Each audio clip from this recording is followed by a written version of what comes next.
Krishna, Aditya Prabhu, do you know the exact verse number? 15 or 815 or 814?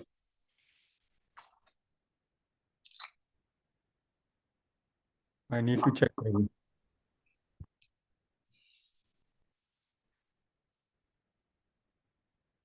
Anybody else remembers?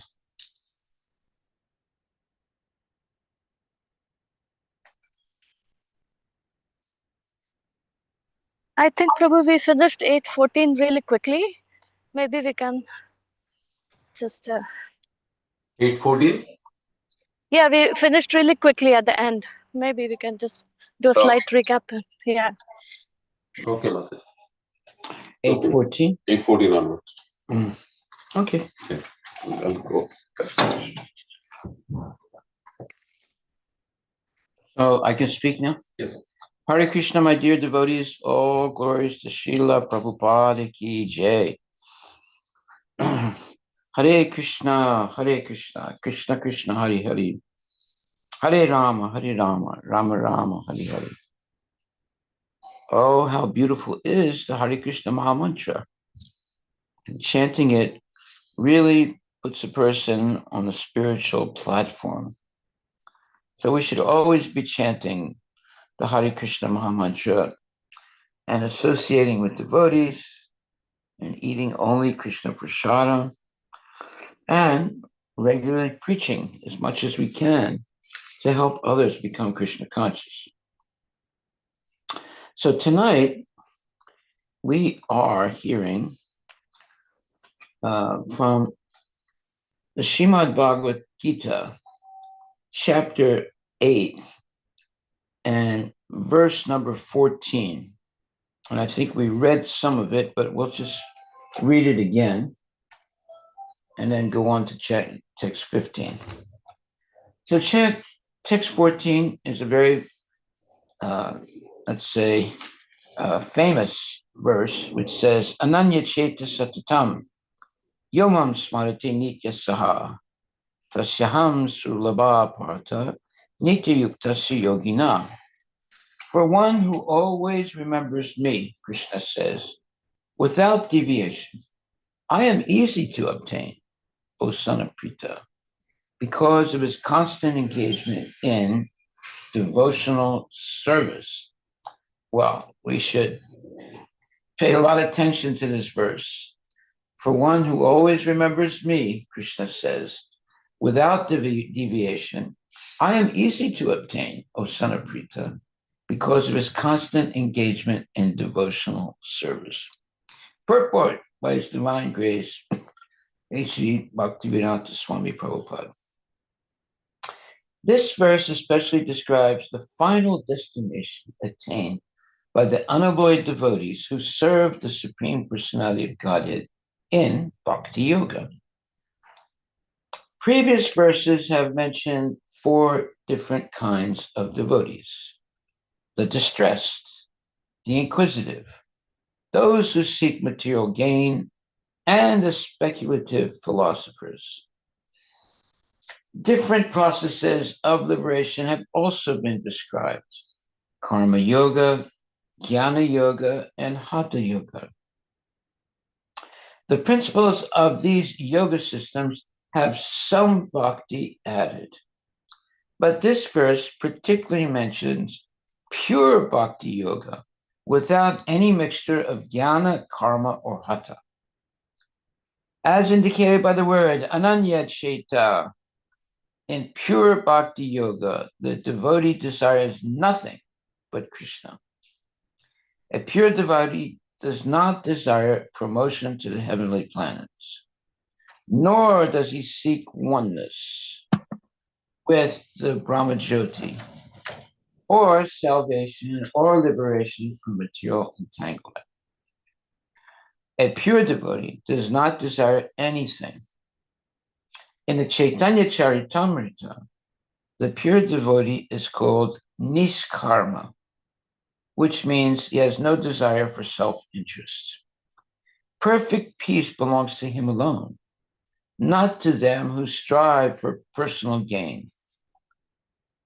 Whereas a jnana yogi karma yogi or hatha yogi has his own selfish interests.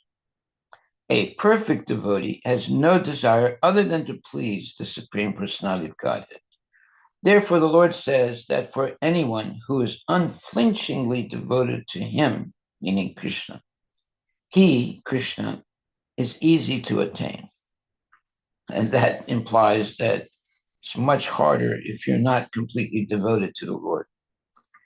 A pure devotee always engages in devotional service to Krishna in one of his various personal features. Krishna has various plenary expansions and incarnations, such as Rama and Nrsimha. And a devotee can choose to fix his mind in loving service to any of these transcendental forms of the Supreme Lord. Such a devotee meets with none of the problems that plague the practitioners. I'm sorry. A pure devotee always engages in devotional service to Krishna in one of his various personal features. Krishna has various plenary expansions and incarnations, such as Rama and Nrsimha. And the devotee can choose to fix his mind in loving service to any of these transcendental forms of the Supreme Lord. Such a devotee meets with none of the problems that plague the practitioners of other yogas. Bhakti yoga is very simple and pure and easy to perform. One can begin simply by chanting Hare Krishna, Krishna Krishna, Hare Hare, Hare Rama, Rama Rama, Hare Hare.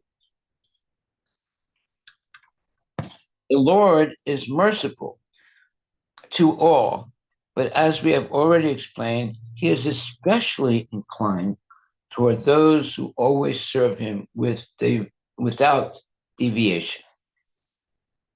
The Lord helps such devotees in various ways. As stated in the Vedas, Katha Upanishad 1.2.23, Yam evaisya vrinute tena labhyas tas yasya atma vrivinute tanum swan. One who is fully surrendered and engaged in the devotional service of the Supreme Lord can understand the Supreme Lord as he is, and as is stated in Bhagavad Gita 10.10, Dadami Buddhi Yogam Tam Yenamam Upayanti Te. The Lord gives such a devotee sufficient intelligence so that ultimately the devotee can attain him in his spiritual kingdom. Now that's really good news.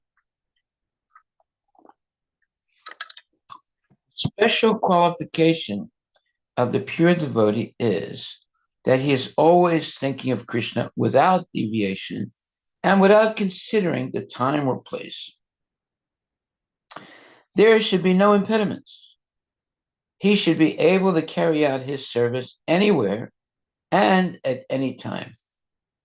Some say that the devotee should remain in holy places like Vrindavana or some holy town where the Lord lived. But a pure devotee can live anywhere and create the atmosphere of Vrindavan by his devotional service. It was Sri Advaita who told Lord Chaitanya, wherever you are, O Lord, there is Vrindavana. As indicated by the words Satatam and Nitya Saha, which mean always and regularly or every day. A pure devotee constantly remembers Krishna and meditates upon him. These are qualifications of the pure devotee for whom the Lord is most easily attainable. Bhakti Yoga is the system that the Gita recommends above all others. Generally, the Bhakti Yogis are engaged in 5 different ways. 1, Santa Bhakta, engaged in devotional service in neutrality. 2, Dasya Bhakta, engaged in devotional service as servant. 3, Sakya Bhakta, engaged as friend. 4, Vatsalya Bhakta, engaged as parent. And 5, Madhurya Bhakta, engaged as conjugal lover of the Supreme Lord. In any of these ways, the pure devotee is always constantly engaged in the transcendental loving service of the Supreme Lord and cannot forget the Supreme Lord. And so, for him, the Lord is easily attained. A pure devotee cannot forget the Supreme Lord for a moment. And similarly, the Supreme Lord cannot forget his pure devotee for a moment.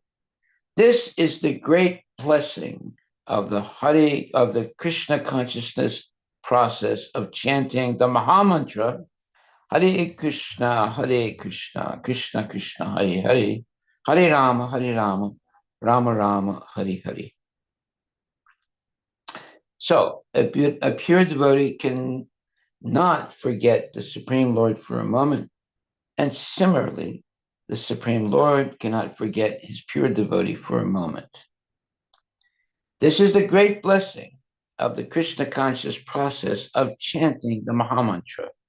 Hare Krishna, Krishna Krishna, Hare Hare, Hare Rama, Rama Rama, Hare Hare. All glories to Srila Prabhupada Ki Jai. Very wonderful purport by His Divine Grace, A.C. Bhaktivedanta Swami Srila Prabhupada. Text number 15. Mam upetya punarjanma dukhalayam asasvatam na punuvanti mahatmana samsiddhim paramam gata. English translation. After attaining me, Krishna says, the great souls who are yogis in devotion never return to this temporary world, which is full of miseries, because they have attained the highest perfection. Purport by His Divine Grace, A.C. Bhaktivedanta Swami Prabhupada.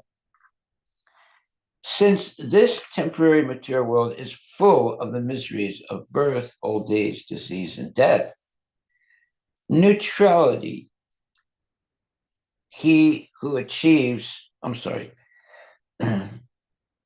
since this temporary material world is full of miseries of birth, old age, disease, and death, naturally, he who achieves the highest perfection and attains the supreme planet, Krishna Loka, or Goloka Vrindavana, does not wish to return. Who would want to return to the material world after experiencing Goloka Vrindavana? The supreme planet is described in Vedic literature as Avyakta and Akshara and Paramagati.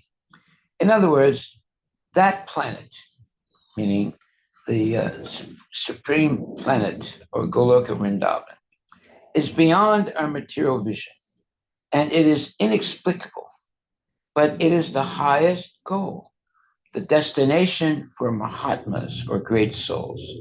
The Mahatmas receive transcendental messages from the realized devotees and thus gradually develop devotional service in Krishna consciousness and become so absorbed in transcendental service that they no longer desire elevation to any of the material planets, nor do they even want to be transferred to any spiritual planet. They only want Krishna and Krishna's association and nothing else. That is the highest perfection of life. This verse specifically mentions the personalist devotees of the Supreme Lord. Krishna, these devotees in Krishna consciousness achieve the highest perfection of life. In other words, they are the supreme souls. End of purport. Wow. So, by becoming a genuine devotee and only wanting Krishna and Krishna's association and nothing else, well, right there, that can eliminate a lot of people. So it's very important to associate with genuine devotees like that only want Krishna and Krishna's association and nothing else. That is the highest perfection of life.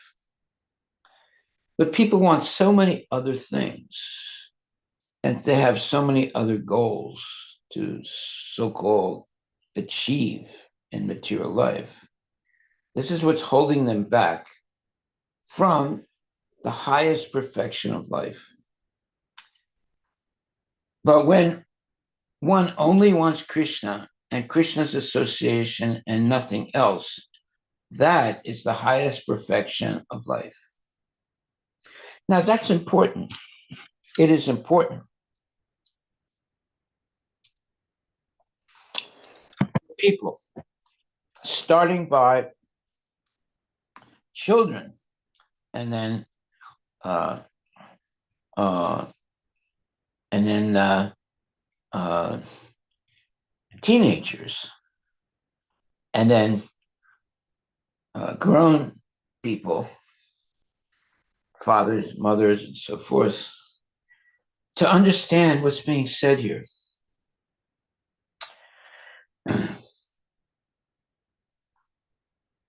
That genuine devotees only want Krishna and Krishna's association and nothing else. That is the highest perfection of life. This verse specifically mentions the personalist devotees of the Supreme Lord, Krishna. These devotees in Krishna consciousness achieve the highest perfection of life. In other words, they are the supreme souls. Now we should meditate on this verse and this purport because very, very profound. Now let's read it again because we should not just go from this very quickly. We should think about this very, very seriously.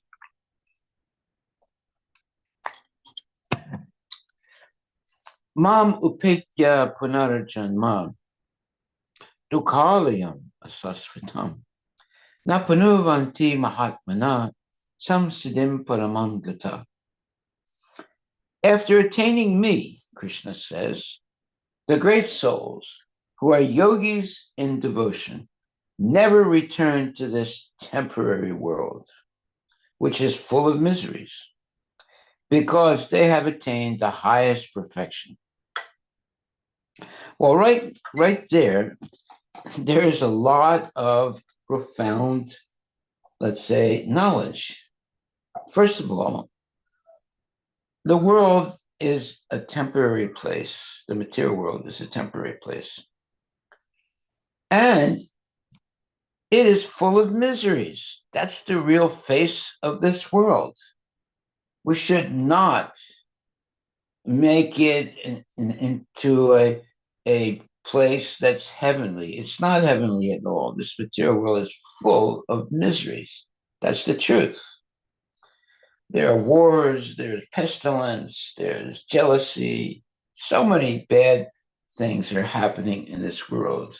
All kinds of sicknesses and all kinds of what you would call perverted behaviors.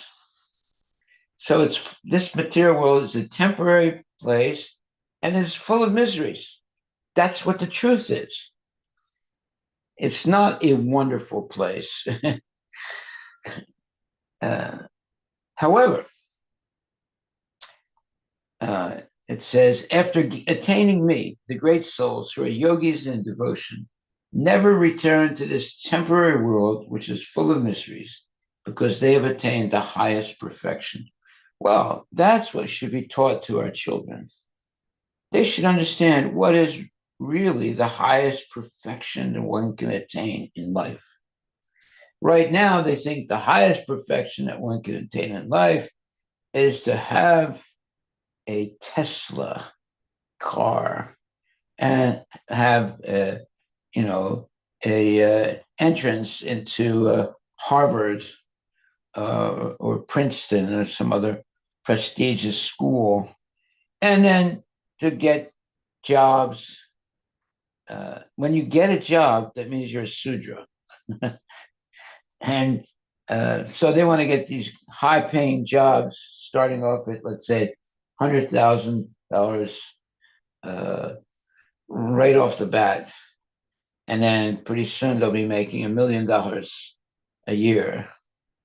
And all of that is okay. It depends what you do with that money.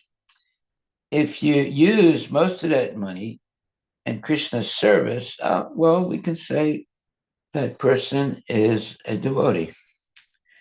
And because they're taking care of their family, but at the same time putting aside some of their income to promote Krishna consciousness.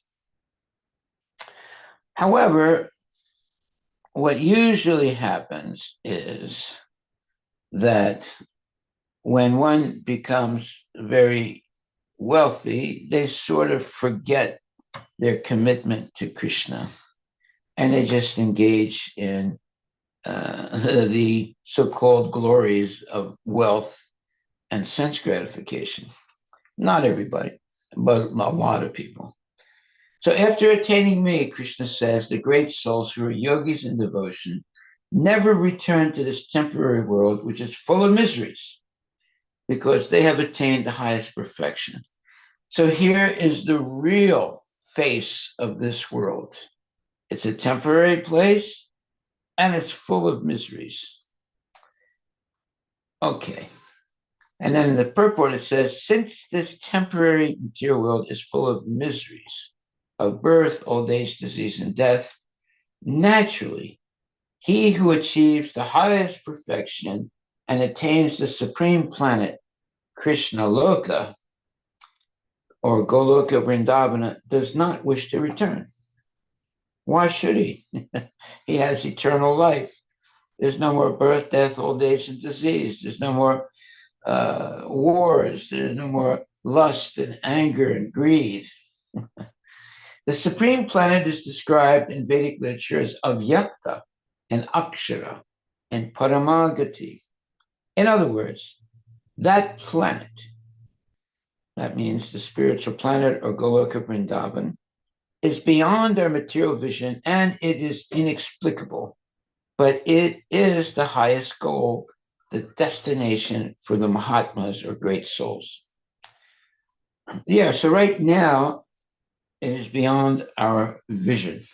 Not that it's impossible to see it, but right now it's beyond our vision. And it is inexplicable, but it is the highest goal, the destination for the Mahatmas or great souls. The Mahatmas or great souls receive transcendental messages from the realized devotees and thus gradually develop devotional service in Krishna consciousness and become so absorbed in transcendental service that they no longer desire elevation to any of the material planets, nor do they even want to be transferred to any spiritual planet. They only want Krishna and Krishna's association and nothing else. That is the highest perfection of life. This verse specifically mentions the personalist devotees of the Supreme Lord, Krishna.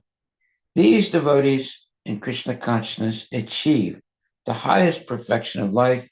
In other words, they are the supreme souls. Well, this is something we should pay a lot of attention to. This is an explanation of the exalted position of a devotee, a genuine devotee. And the ability to achieve the spiritual planets, not the moon, not the Mars, all stupid attempts. You know, they've been trying to go to the moon in the last 60 years. They've spent millions and millions of dollars to do it, and they haven't done it yet. Years ago, 60 years ago, they were predicting that very soon they would have colonies on the moon and also on the planets like Mars. Has any of that happened? No way, Jose. Why? Because they can't do it. It's impossible. Because just like if you don't have a visa, let's say you come from a third world country, and you don't have a legal visa to enter into the United States, you'll get stopped and the entry to the country and sent back to where you came from. So you think that you can enter the spiritual planets easily? No way. You have to actually be qualified to enter into the spiritual planets. It's not that because you can be put into a rocket ship and shot out into space and land on the moon or on Mars. It's not going to happen. Yeah, they claim that they can do it, but no, they've never really done it. Believe me, they have never really done it. They claim that they've landed on the moon. They haven't landed on the moon. They have nothing to show for it anyway. It's all hoax. And they're never going to go to the moon. Or what about Mars and other planets? Never. They'll never be able to do it. Why? Because there are people on these planets, and they're more elevated than we are. And you think they're going to let us come to their planet and bring syphilis and other diseases? That's what happened when the like 500, 600 years ago, when conquistadors, people from Spain and the Netherlands, they started going to the New World, meaning the Americas. What did they bring from Europe? Syphilis, gonorrhea, and other types of sexually diseases. And they killed a lot of people. The American Indians, the South American Indians, they were living peacefully in their country. They weren't, let's say, bothering anyone. But as soon as the Europeans came, they brought with them syphilis and gonorrhea and other diseases. And it was a disaster for the native people. They had never come in contact with people with such germs. But that's only the germs. They also brought with them Christianity and other things that were also negative as far as their culture goes. So it was and also they killed many of the native people.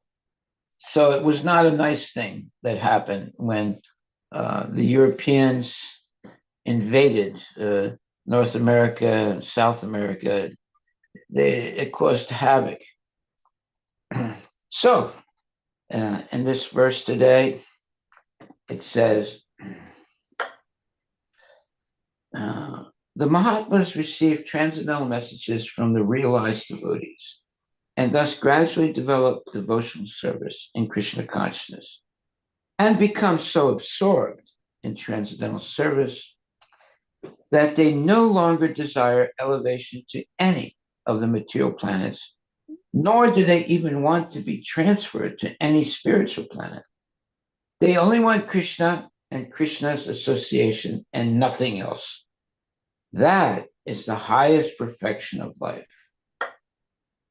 This verse specifically mentions the personalist devotees of the Supreme Lord, Krishna. These devotees in Krishna consciousness achieve the highest perfection of life. In other words, they are the supreme souls. So, devotees are not gung-ho about becoming a spaceman and going to the moon or going to Mars. Why should they do that? First of all, they know that their body will not be able to live normally on the moon or Mars because it's a completely different, what you would call atmosphere. You have to put on special clothes, and it's not, you would never be comfortable. Our body is made for living on this planet, not on any other planet.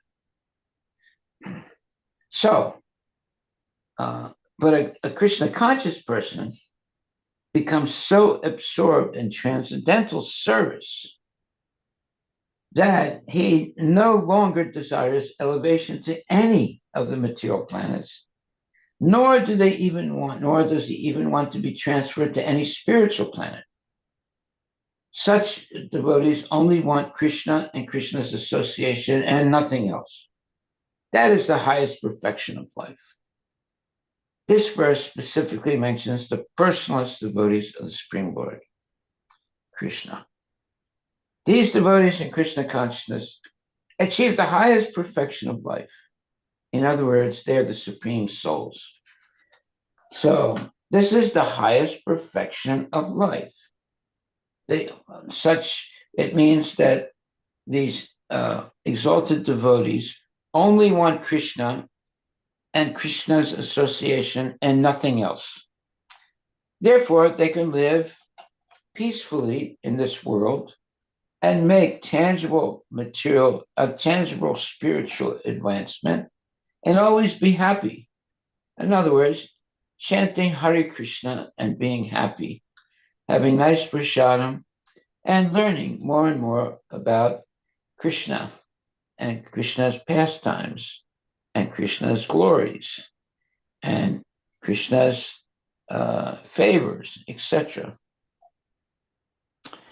So that's why it says the Mahatmas receive transcendental messages from the realized devotees and thus gradually develop devotional service in Krishna consciousness and become so absorbed in transcendental service that they no longer desire elevation to any of the material planets, nor do they even want to be transferred to any spiritual planet. They only want Krishna and Krishna's association and nothing else. That is the highest perfection of life. Well, we should take that seriously. You want the highest perfection of life? Well, this is explaining it. You don't have to go to the moon. You don't have to go to Mars. You can stay on this earth and attain the highest perfection of life. When you only want Krishna and Krishna's association and nothing else, then you easily attain the highest perfection of life. Okay. Are there any questions anyone would like to ask?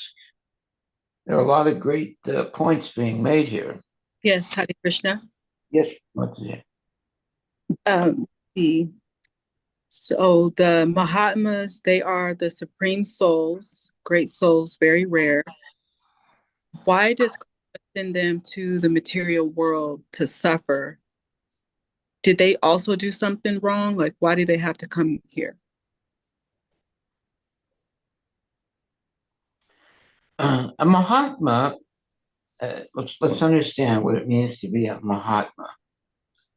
A Mahatma is a person who has received transcendental messages from the realized devotees and gradually develops devotional service in Krishna consciousness and becomes so absorbed in transcendental service that they no longer desire elevation to any of the material planets, nor do they even want to be transferred to any spiritual planet.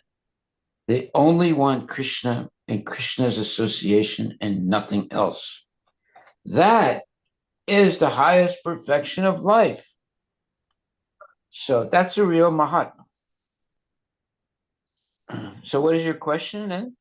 I wanted to know, why did Krishna send them to the material world if they're great souls? Well, why did Krishna send Jesus Christ to be tortured on the by the people in the Middle East? Well, because Krishna asks his devotees to undertake sometimes very difficult purposes to help the general populace make spiritual advancement. Now, in the case of Jesus Christ, that is a very severe, let's say, sacrifice. But in the end, Jesus Christ, now, 2,000 years later, people are still talking about him. People are still being influenced by him. People are still being purified by knowing about him. So there were many other big, popular, or powerful people in the time of Jesus Christ. They've all been forgotten.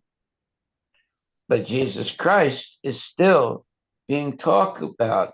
Still, people are surrendering to him and being inspired by his example. That's why Krishna sends exceptional devotees on the earth planet so that they can help many people make tangible spiritual progress and go back to Godhead. Now, sometimes those devotees that come, they might have to go through different types of difficult situations, but they're always under the protection of the Lord. So Jesus Christ is one example. But actually, there are people that had more severe suffering than Jesus Christ and have also made tremendous number of devotees, like Haridas Thakur, and so many other genuine devotees have made many, many people Krishna conscious. It's not only Jesus Christ. Haridas Thakur went through as much, if not more, suffering than Jesus Christ, but he was able to make scores of people Krishna conscious. So, and he still is today. So therefore, our takeaway here is that the Mahatmas received transcendental messages from the realized devotees and thus gradually developed devotional service in Krishna consciousness and become so absorbed in transcendental service that they no longer desire elevation to any of the material planets, nor do they even want to be transferred to any spiritual planet. They only want Krishna and Krishna's association and nothing else. That is the highest perfection of life. This verse specifically mentions the personalist devotees of the Supreme Lord Krishna. These devotees in Krishna consciousness achieve the highest perfection of life. In other words, they are the supreme souls. So 2 times it's saying that these type of devotees who only want Krishna and Krishna's association and nothing else, they achieve the highest perfection of life. Well, that's our takeaway today. Now we know how to achieve the highest perfection of life by only wanting Krishna and Krishna's association and nothing else. That is the highest perfection of life. Any other questions?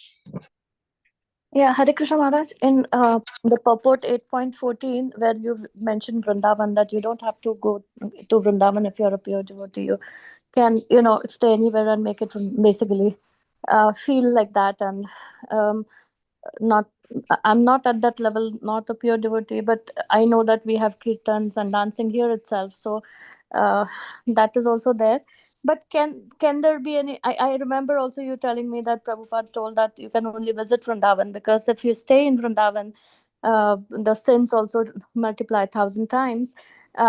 So, but however, is there any exception or any subjective relative to a personal individual, like depending on the personal circumstances, can there be an exception to go and stay in Vrindavan? Okay, well, look, you can go to Vrindavan, right? But you have to be very careful because any mistake you make in Vrindavan is 1,000 times more serious than mistakes that you can make in the Western world. But if you are very careful and you purely have the desire to live in Vrindavan without committing any sinful activities, then you can make tangible spiritual advancement because it's the holy Dham. It's where you will be directly in contact with great devotees. That's the whole idea of Vrindavan. Vrindavan is a place where you can meet holy devotees and in their association make a lot of spiritual advancement. But if you get involved in sinful activities in Vrindavan, the consequences are catastrophic. You'll suffer very, very much more than you would suffer for engaging in sinful activity in the West, 1,000 times more. So therefore, best thing is not to stay in Vrindavan for a long time. To go and visit in Vrindavan, be very careful not to insult or displease any of the inhabitants of Vrindavan and live there without committing any sinful activity, and then coming back rejuvenated in your determination to be Krishna conscious in the Western world. If you decide to live in Vrindavan, then you have to be completely surrendered and not committing any nonsensical thing. That means, not watching television, not trying to be a sense gratifier in the holy Dham. You have to be very careful in Vrindavan. Any sinful activity in Vrindavan is 1,000 times more, let's say, sinful than in the West. So you have to be a special person to move from the West and live all the time in Vrindavan. Now, there are devotees that do that. But if they are not careful, that can be catastrophic for them. So we should take it very seriously that Vrindavan is the holiest place on the whole universe. And there are some very exalted devotees living in Vrindavan today.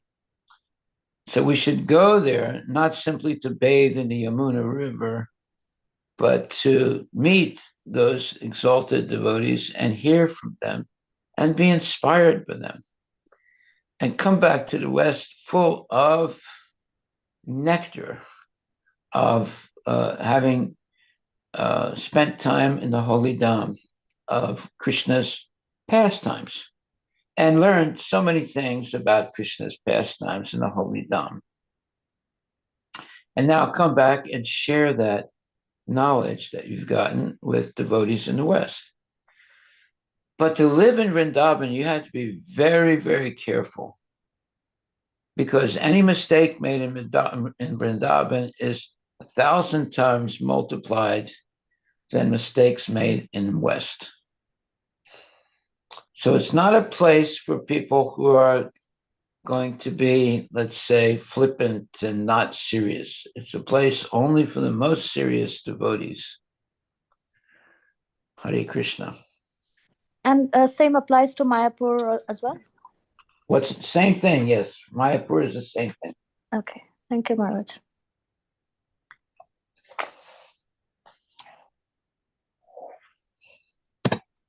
Okay, so now I think we'll come to an end.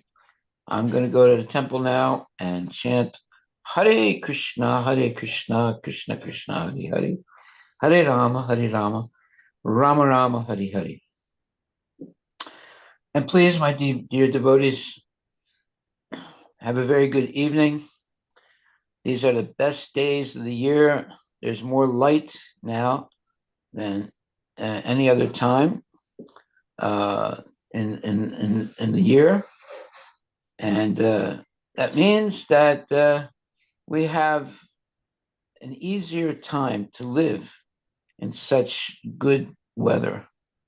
And we should use that easier time and easier, let's say, abilities to chant more Hare Krishna and engage in more devotional service. Thank you. And all glories to Srila Prabhupada Ki Jai. Hari Bol.